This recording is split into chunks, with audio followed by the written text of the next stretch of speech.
Good day everyone and welcome to another edition of the Classic Rock and Prog Almanac. Today with me, Tim Appleton, all on my Todd Sloan, as they say in London.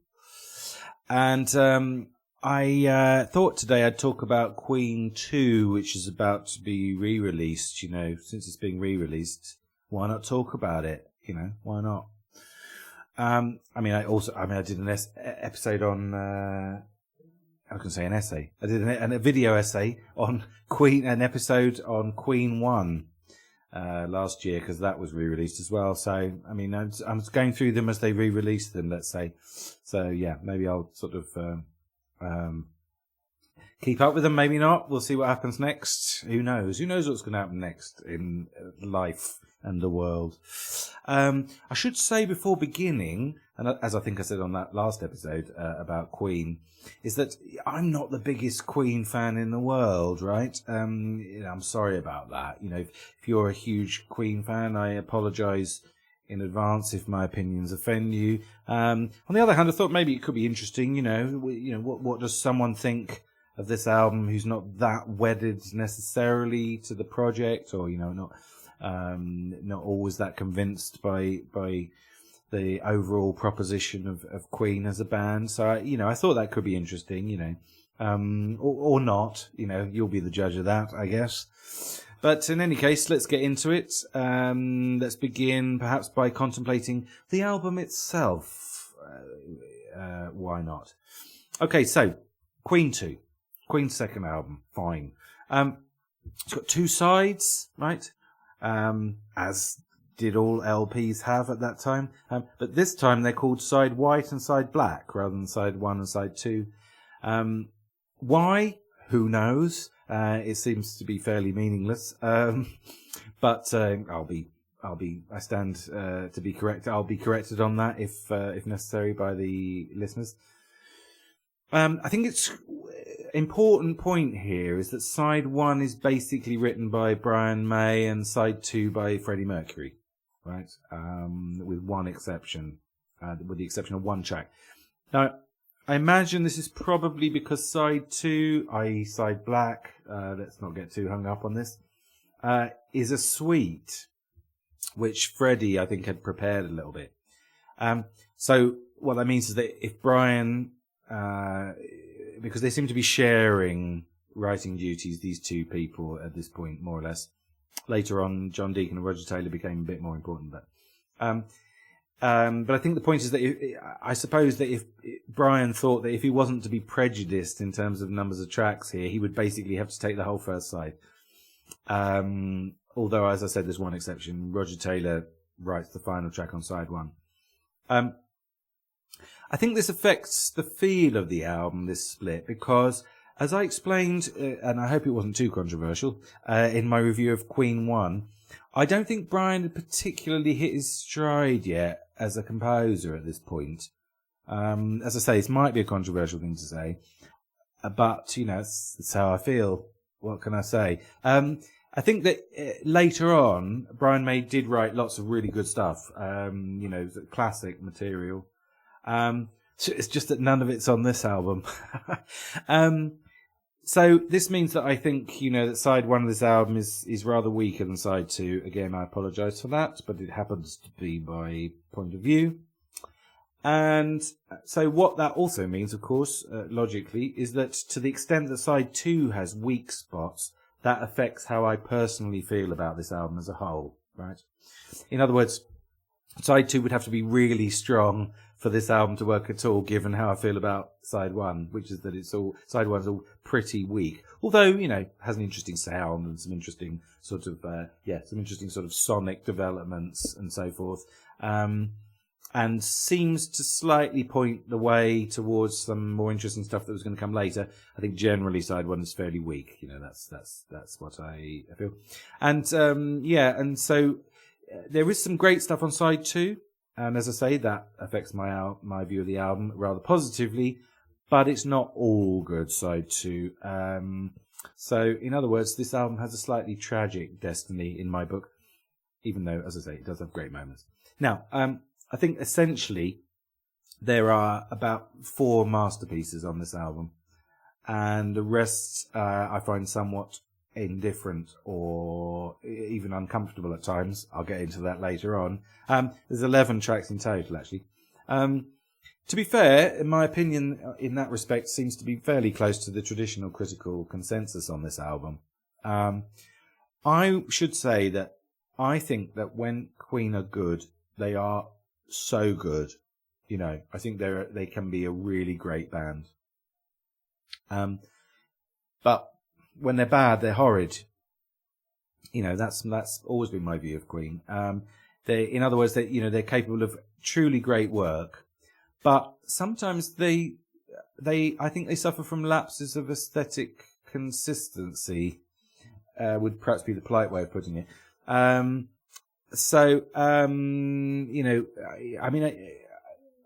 Anyway, have I slagged them off enough yet? Have I grabbed your attention? Negatively in the case of Queen fans, I guess. But anyway, that's generally how I feel.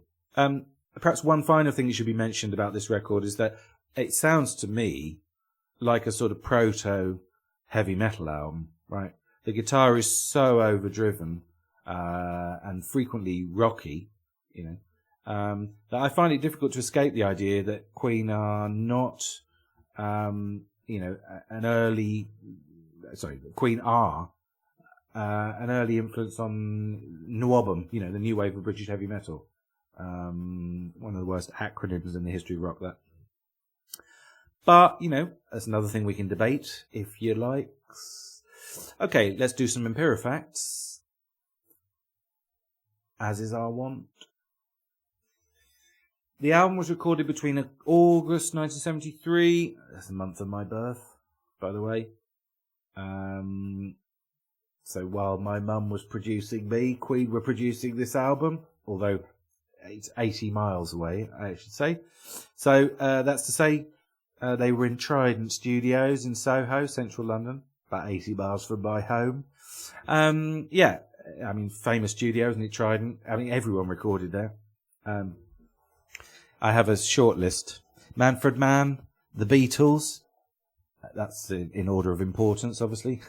Elton John, David Bowie, Lou Reed, Carly Simon, The Bee Gees, Chris de Burgh, Frank Zappa, Genesis, James Taylor, Joe Cocker, Harry Nilsson, Kiss, Peter Gabriel, Soft Cell, Rush, Free, Thin Lizzy, Tina Turner, T-Rex, Yes, Black Sabbath, etc., etc. The album featured, of course, how could it not, Queen's classic and only lineup, really. Only significant lineup. Freddie on vocals, Freddie Mercury on vocals, Brian May on guitar, John Deacon on bass, and Roger Taylor on drums. Incredibly reliable lineup that was. Must be a story there. I don't know what it is though. What is it that keeps bands together? What separates them, so on. It was produced by Roy Thomas Baker, and it reached number 5 in the UK charts. It later went gold in the UK, and what else?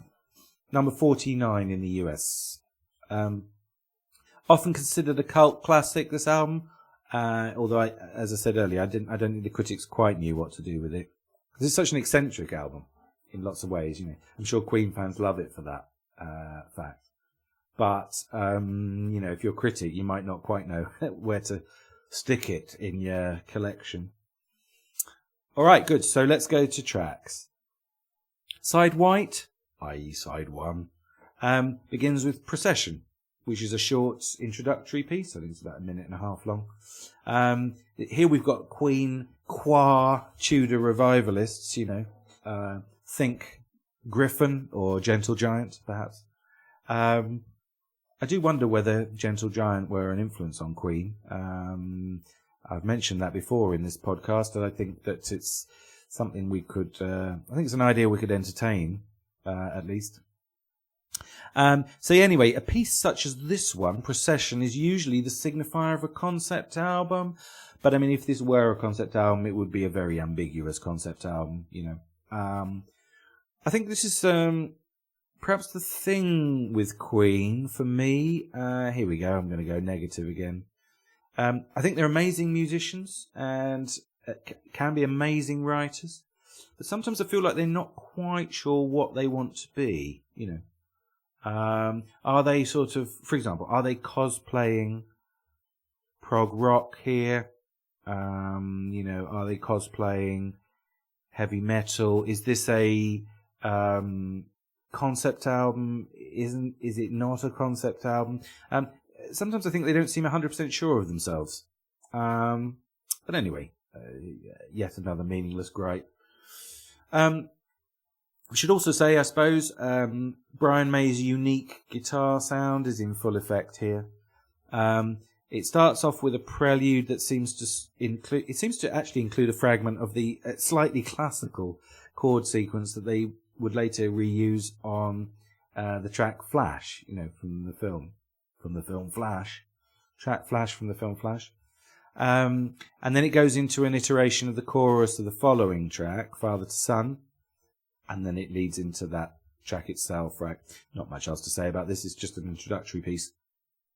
But it does prefigure some of the later guitar orchestra pieces, as it were, that Brian May did later on.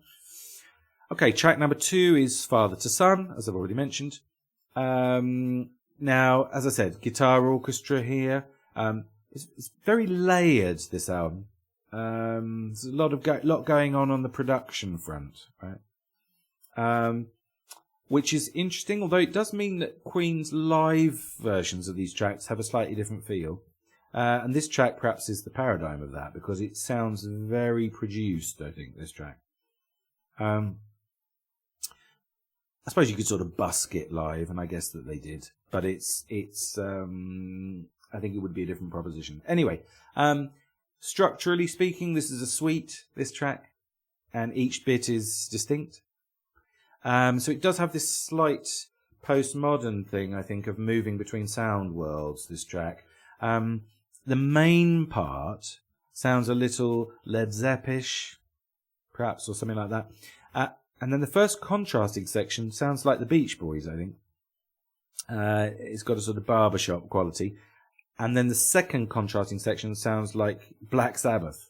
It sounds like full-on heavy metal. Dum da dum da dum da dum. That bit. I realised that I said Led Zepp, I said Black Sabbath. I realised that Led Zeppelin and Black Sabbath are not that contrasting, but there's a definite contrast within the confines of the track. Actually, that Black Sabbath bit is pretty exciting, I think, on this song.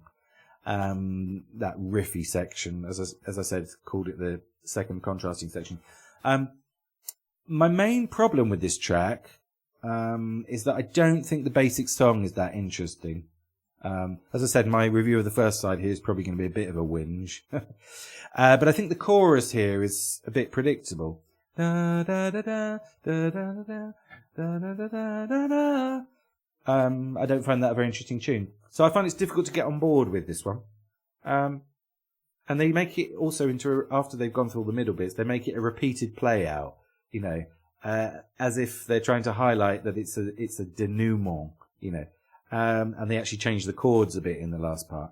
But it's not much of a denouement, it's just basically a repeat of the chorus. I mean, it reminds me slightly of All Around the World by Oasis, which is another song that has a sort of unearned conclusion, a sort of an attempt to write something like Hey Jude that isn't Hey Jude. Anyway, I think this track by Queen could also slightly be accused of that.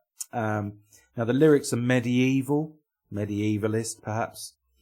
So a pattern emerges at this point, which will be continued on the rest of the album. It could be a concept album about a sort of kingly succession. So that's properly medieval, of course. I would say a fantasy, like, sort of Game of Thrones. Obviously, this is long before Game of Thrones. On the other hand, in the British context, this isn't much of a fantasy because it actually happens. All right, good. Now, track 3 is the second sort of big number. It's called White Queen, as it began. This is another Brian May number. As I said, these are all Brian May numbers except the final track, which is Roger Taylor.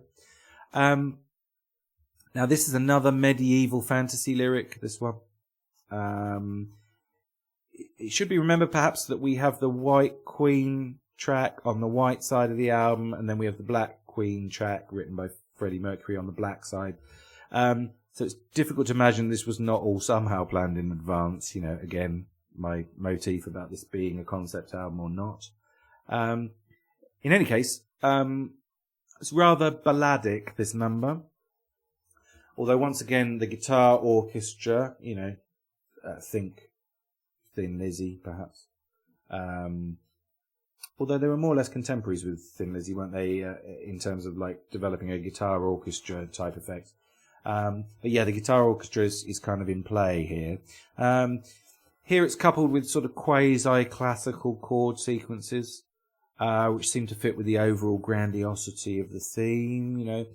Although, once again, I don't find it terribly convincing because I just don't think the tunes have it here. So in a sense, the album has yet to warm up for me, yet at this point. Okay, track 4 is an attempt to do something slightly different on the part of Mr. May. It's called Someday, One Day. And once again, here we have a reference to Queens. I don't know if this is just because the band is called Queen, right? So is it like a Pomo meta reference? You know, or is there a story here? But, you know, again, what would it be? It's not obvious. Okay, musically, it's another rocky number, this one. This time possibly with Jethro Tull influences.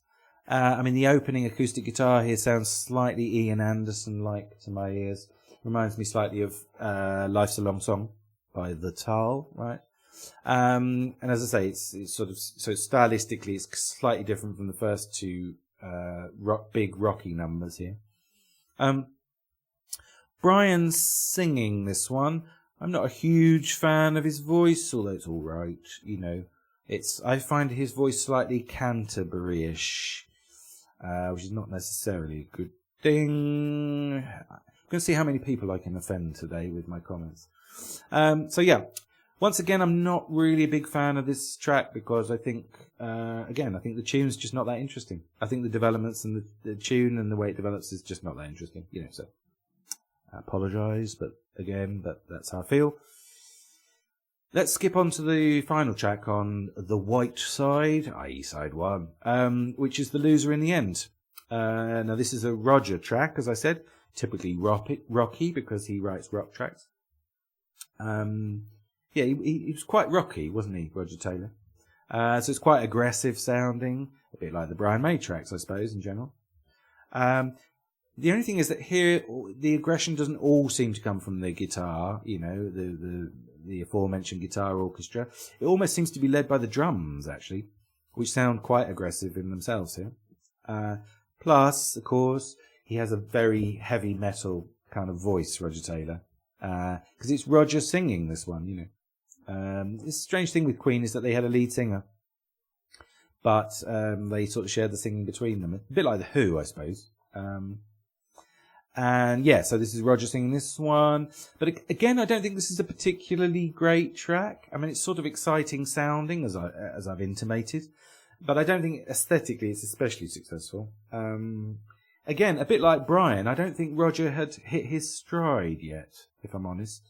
Because he also did a lot of great stuff later on, like really great stuff. But I don't think he's quite there yet. No offense. Earlier I mentioned sort of lapses of aesthetic consistency, you know, another way of saying that would be lapses of taste, I suppose. I think the lyrics here would be an example.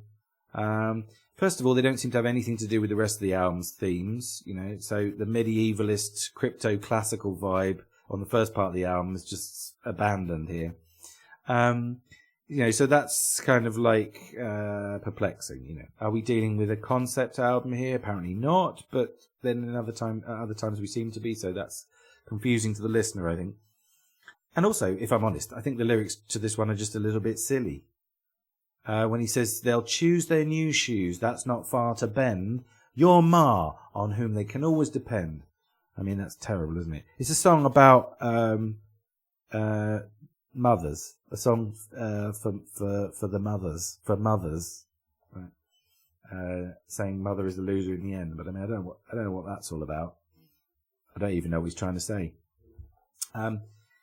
Also, in order to compound the malaise on this track, it actually changes key in the middle for no reason whatsoever. So when it goes back to the original key, it just sounds completely redundant. So I would say that's a sort of technical mistake.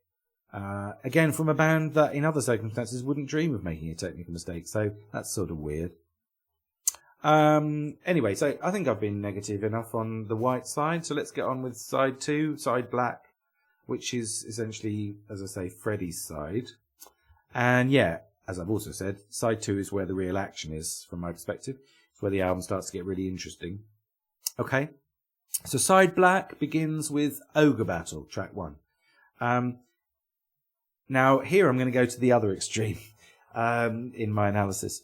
I think rock music rarely gets better than this track. It goes through lots of changes, but it's really organic, right? Plus, all the elements are bracingly good. You know, the atomic elements, as it were. Starts with backwards recordings, presumably of the opening guitar riff. Who knows? By way of an overture, and then it goes into what I find to be an incredibly exciting guitar riff, which develops and then stops, and then the song proper comes in, and that song's really great, I think. Then it goes back to the riff, and then we have a completely different penultimate section that follows its own path of development, and then we go back to the main riff at the end. In other words, this is sort of rather medley-ish, this track. And it's composed structurally, or modularly, I suppose you could say, if you want to use the Beach Boys term. So it's sort of structurally composed structurally in the sense of let's do this and then we'll do this, right? And I think this is enhanced by the arrangement, which keeps stopping and starting, but it's all done, for maximum dramatic effect. And it's brilliant. I think really exciting. It's a proper fantasy lyric this time. So it seems to have moved from, I don't know, Game of Thrones to Lord of the Rings, perhaps. It's all about a battle between ogres, right? You can tell that from the title, because it's called Ogre Battle.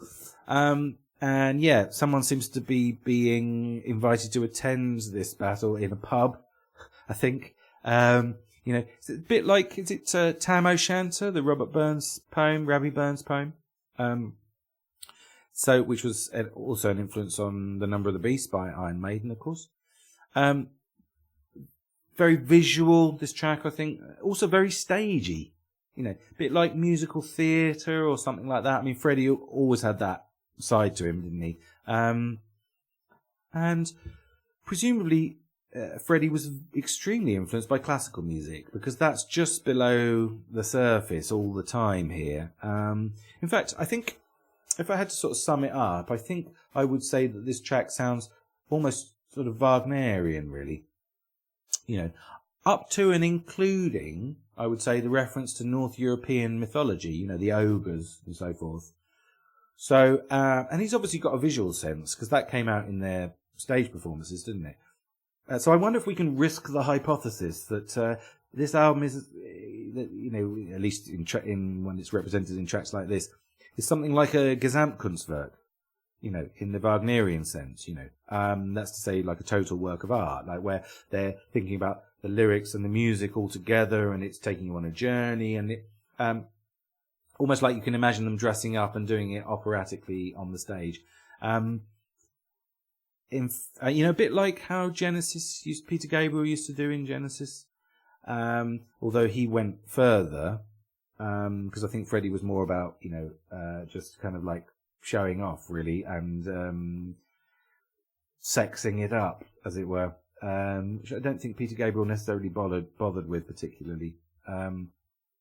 But there is definitely like, sort of like a visual dimension to all this. Also, Freddie Mercury apparently said that the two sides of the LP were called black and white because it was based on their stage costume. There's a little clue. But I mean, as I say, it still doesn't really mean much. But you can see that he's, as I say, he's thinking visually. Now, I think when we did our analysis of Queen 1, and when I say we, I mean me, I was looking for proto-Bo-Raps, wasn't I? Proto-Bohemian Rhapsodies. Like the track Liar, and so on. So this was a style, sort of mini rock suite that Freddie Mercury was trying to perfect, I think, which he eventually did on Bohemian Rhapsody, right? But I think this number, Ogre Battle, is sort of definitely in that sort of, line of inquiry, as it were. It's not the only one, but we'll come back to that. Now, track 2 is the Fairy Fella's Masterstroke. Now, I think this is the second masterpiece on the album. As you can see, I'm more Team Freddie at this point in Queen's career. Again, I think classically, i.e. structurally constructed, this piece, with, again, notes of Gesamtkunstwerk, right? I mean, the sounds that the band is producing are very diverse. They're using double time and half time drumming, for instance. Lots of key changes in the middle, right? So, as I say, this is another sort of organically composed proto-Bo-Rap number. And we've got perhaps some even more eclecticism here. First of all, Freddie's mixing in some flamenco influences, I think. Got castanets, right? As if to indicate a dance sequence. Right, and then I think it's also important to mention all the voicings, right? So Mercury's constantly trying different things with his voice on this one, right? Which is another thing that makes it seem very theatrical to me, right? As if he's trying to indicate, sort of designate different characters in the drama. The words almost seem to be a flow of consciousness here, although I have read that it was based on a painting. So, in other words, it's it's descriptively setting out a scene, as if, once again, to evoke, the visible, the dramatic, the Wagnerian. This time it involves fairies, right? So again, mythologically, we seem to be in the haunted forests of Northern Europe here. It actually includes references to A Midsummer Night's Dream by Shakespeare, namely Oberon and Titania, the king and queen of the fairies, right? And this seems to be perhaps a sort of diagonal reference to Side White, as it were, because the kings and queens might be mythological creatures rather than humans. However, I should mention this is slightly eclectic here, because it also includes references to Greek myth, namely satyrs and nymphs, right? And that's a different tradition, it should be said, right? So it's mixing a lot of different stuff together here. In any case, very exciting, this one, I think. Interesting, bracing, diverse, completely packed with ideas, themes, tunes, riffs, etc. It's not the most abundant construction on the album. We'll come back to that in a second, but it's getting close. Sort of embarrassment of riches in this track. Now, track 3, side black, is Nevermore, which is a sort of intervallic ballad, I would say. I have to say I don't like this track very much, and again, here we have my sort of dilemma with Queen as a band. We've got two epically good, beautiful opening tracks, and then they go into something that's rather redundant and slightly ugly for my taste. It only lasts a minute and a bit, so you think, well, how difficult it is to how likely is it you'll be put off by this track that only lasts a minute and a bit? But from my perspective, it's a minute and a bit too long because, nothing particularly interesting happens here. And as I say, I can't quite get over these inconsistencies. And I suppose at this point, I'm already, in waiting for the Queen album that irons out these kinks. And I think it does come, but as I said, a bit later on, right? Maybe we'll be doing that review in 3 years' time when those particular albums get released, re-released, rebuilt, to use Brian May's phrase. All right, track 4, The March of the Black Queen. Now, this is where it gets interesting for me, the most interesting this album. I think they could have gone straight into this. Didn't need to put Nevermore in the middle. Nevermore that I don't actually like that much. But they could have gone straight into this, because this might be my favourite song on the album. I think it's remarkable, this piece. It's a 6.5 minute tour de force. Again, it's about a queen, right? So again, is it a self-reference? The Black Queen again this time, but we still don't know who she is. Now, what's amazing about this piece, again, is how it constantly changes. So it's yet another early attempt to do a sort of bow rap, right? And it has an overture that just goes from one different thing to another, and then it eventually sort of settles into a groove. But all the tunes and developments are really inventive and satisfying, I think. But it still keeps you on your toes. They go very fast, and they cut beats off at the end of some of the bars, and they work in some key changes. They mix it with sort of catchy poppy melodies. All the riffing is mixed with catchy pop melodies. So at certain points it's quite lilting, and then it will suddenly go into a completely different time signature in sort of a fast 6/8 or something, and then a piano voice interval all of a sudden, which is very beautiful. And then it goes into a sort of thrilling, contrasting section. I'll do the March of the Black Queen, he sings. And you've got another breakdown, which sounds almost exactly like Bohemian Rhapsody. And then it picks up again and goes through a few more near aleatory sections. At times, it almost seems to reach, as I said earlier on, like I mentioned earlier on, Gentle Giant, it seems to reach the arrangement and production complexity of Gentle Giant, this track. Who, again, as I sort of insinuated earlier, are another mythological medievalist band. But they're known for their complexity, right? Rock music rarely gets as complex as Gentle Giant, or as Queen themselves on this particular track. And again, it's near classical in the complexity of the construction, this music. And then eventually everything stops and suddenly resolves into what is essentially the final track of the suite, right? That was opened at the beginning of Side Black. I find it so weird saying that. So we go into track 5, which is Funny How Love Is, right? Now, unfortunately, this is another moment I can live without. I think it's a bit boring, this track. So I find it a slightly unnecessary end to the second side suite. I also, if I'm honest, find it sort of emptily sentimental, this track. And, perhaps they should have just left it out. I mean, I don't think it's strictly necessary.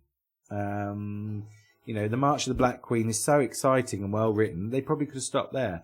And as I said earlier on, they could have just cut out Nevermore. So instead of these 5 tracks, they could have just done 3. Because actually, Funny How Love Is and Nevermore are so short.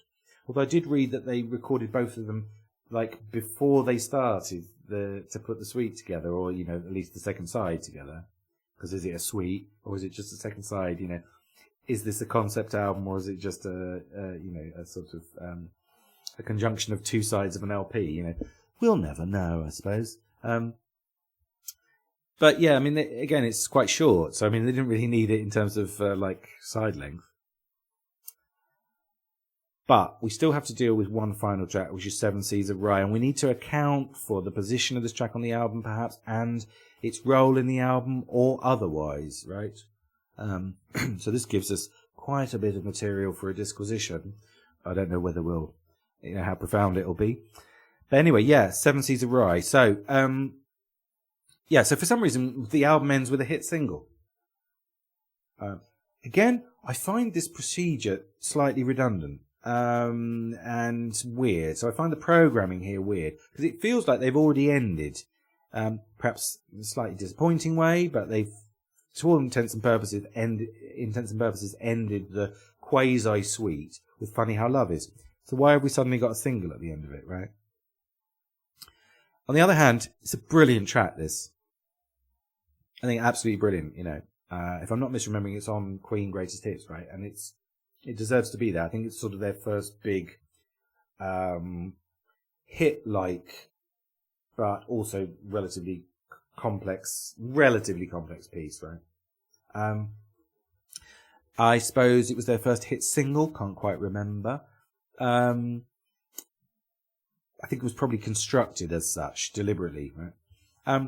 It sort of seems to continue the mythological themes of side 2, so I guess it was supposed to go at the end. I don't know, but it always feels tacked on to me. I wonder whether they could have put it at the beginning of side black. Or maybe on side white, so that might have pepped that up a bit, you know. But the fact that it's on here, it sort of makes me think that they were trying to put it all together as a Freddie side and perhaps a Freddie suite. But as I say, this doesn't seem to fit into the suite, so it's all quite perplexing, really. Still, as I say, it's a great piece. Opening piano riff, right?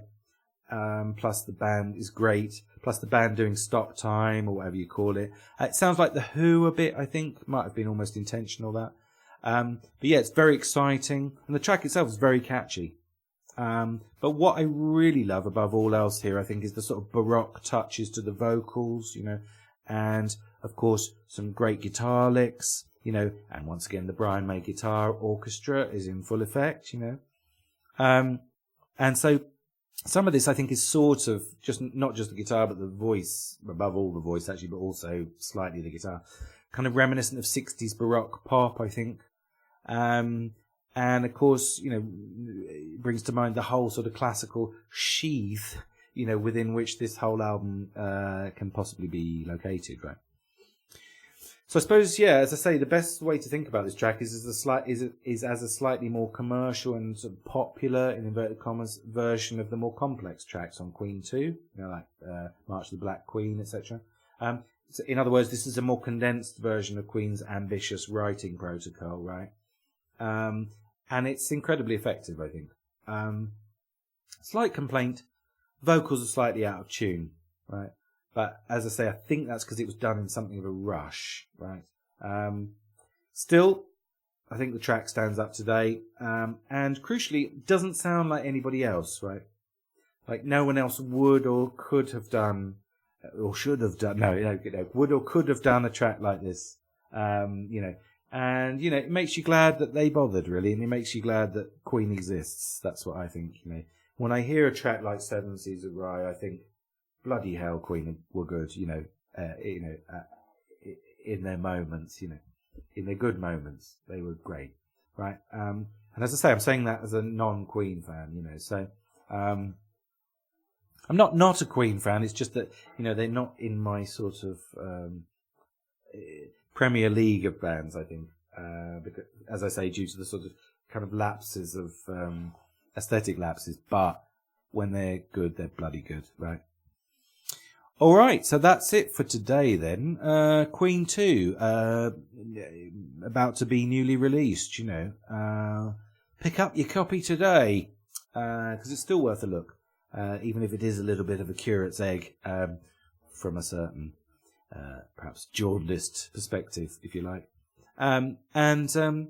With that, I'll wrap up for now. So I hope you have a good week or whatever, and we'll see you next week on the Classic Rock and Prog Almanac. Thanks for your attention.